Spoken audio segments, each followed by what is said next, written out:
Spider-Man Into the Spider-Verse. Take it away, Squeedo. Talk about it. How do you feel about it? All right, so I'm just going to rip the Band-Aid off. It's Yeah. the greatest superhero movie of all time. Damn! That's... No. Woo! Woo! My hands are hot. They're scorching. Hey, yo! Whoa! It's so The Amazing Spider-Man 2 is the Spider-Man movie I've rewatched the most. Second place goes to Into the Spider-Verse. I've rewatched this movie countless fucking times. I have zero gripes, no flaws with Into the Spider-Verse. It is the perfect Spider-Man movie. It is the perfect superhero movie. It's such a great coming-of-age story. Miles is such a well-written character. This movie uses nostalgia and fan service in a way that benefits the story. And it's just the animation, the art style is unmatched. The only movie that lives up to the animation style of this is the sequel. Into the Spider-Verse is just it's goated. It's top tier. It's a fucking great movie. I think that as well. I think that the villain's really cool here. I think the triumphant moments at the end really do hit. I mean, damn near tear-inducing at times. Yep.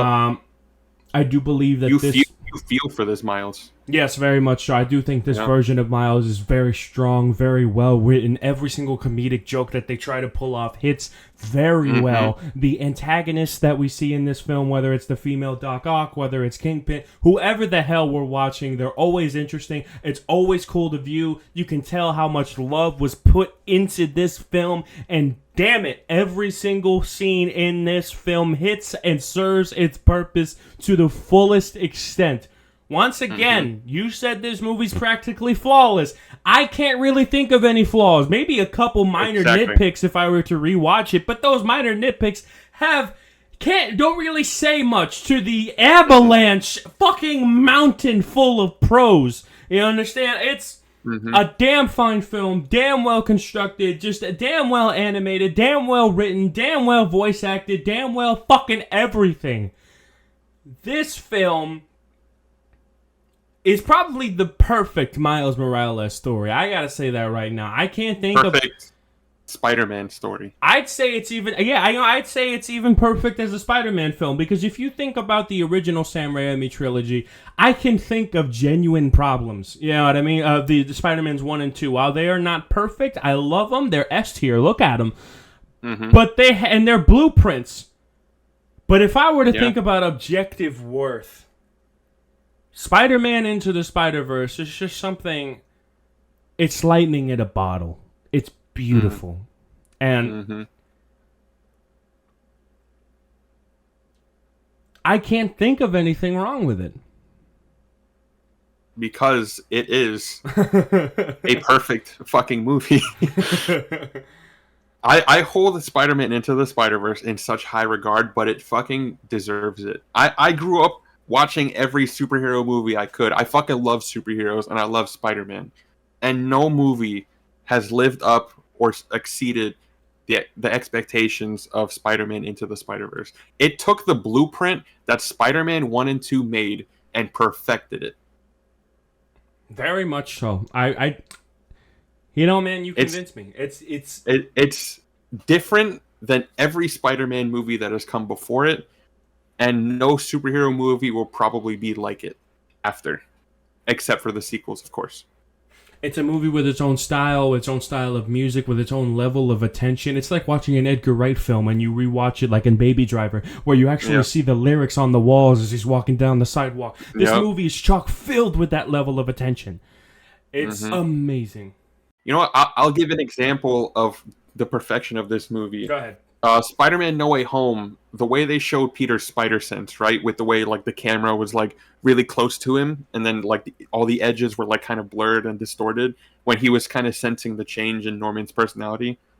And then you have the scene in Infinity War when he's on the school bus and there's the alien ship outside, and we see the hair stand up. You know, those are great. Those are great representations of spider sense, right? And how he's able to use that power. In Spider-Man Into the Spider-Verse, the first instance of spider sense that we've seen in the movie is when Miles is underground in the subway tunnels that he was in with Uncle Aaron earlier in the movie. And so Peter Peter Parker Spider-Man is fighting Green Goblin in like an empty underground warehouse, and Miles is also in that building, but he doesn't see them. He doesn't know they're fighting behind him. And then all of a sudden, you just see the big words pop up on the window behind him that says "Look out," and it's completely silent. And then the words just keep getting bigger and bigger and bigger, and then all of a sudden, a fucking shipping container comes flying through the window. And it's like Miles' own head is telling him, "Look the fuck out! There's something behind you." But he can't interpret it because he doesn't know what it is. He doesn't know what his powers are. Yeah, he doesn't even know he has powers. Right. Yeah. And also, this movie is just—it's basically just a representation of it's coming of age. It's being a kid and growing into an adult.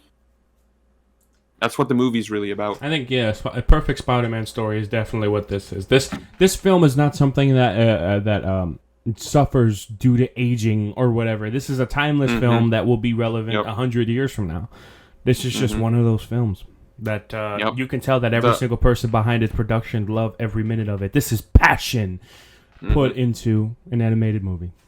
The leap of faith scene is one of the greatest scenes in any superhero movie. And what's ever. up, danger? Oh shit! Yeah, I love it, man. That was such a good moment. No, you know what? That's the thing, right? Is that we're not going as much in depth into this film as I would like. But the thing is, what's wrong with it? Exactly. What's wrong with it?